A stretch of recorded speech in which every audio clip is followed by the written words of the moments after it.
ఆంధ్ర రాయలసీమ నుంచి ఉన్న సోదరులు సంతోషంగా ఈ నగరంలో ఉన్నారు.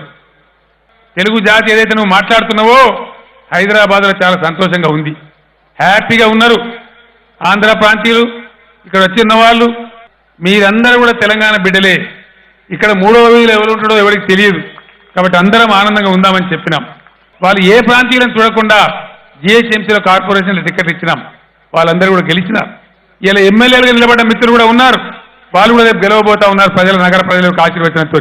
ఆ భేదాలు టీఆర్ఎస్ పార్టీకి లేవు, చిల్లర రాజకీయాలు లేవు. ముఖ్యంగా ఆంధ్ర ప్రాంతీయులు రాయలసీమ ప్రాంతీయులు ఆలోచించాలని చెప్పి నేను కోరుతా ఉన్నా. ఇచ్చు పెట్టన్నా, శాంతంగా బతికే ప్రజలను విడదీయన్నా, హ్యాపీగా ఉన్న వాళ్ళ మధ్య పంచాయతీలు పెట్టన్నా, ఏమవసరం, దేనికోసం వస్తూ ఉన్నారు విజ్ఞులైన నగర ప్రజలు ఆలోచించాలని మనవి చేస్తూ ఉన్నా. మిస్టర్ గాంధీ, తెలంగాణ పౌరుషం ఏందో రేపు చూపిస్తాం. ఈ దాడిని ప్రతి దాడి ఖచ్చితంగా ఉంటుంది.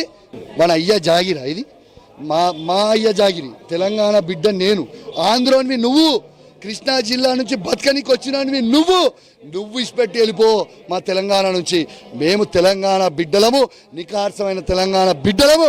ఈ మట్టి మీద పుట్టిన బిడ్డని, ఈ మట్టి నీళ్లు తాగిన బిడ్డని. నీ లెక్క ఆంధ్ర నుంచి బతకనికే రాలేదురా భయ్, మేము తెలంగాణ వాళ్ళము. రేపు చూపిస్తాం నీకు తెలంగాణ పౌరుషం ఎట్లుంటుందో. రేపు చూస్తారు, రేపు 11 o'clock.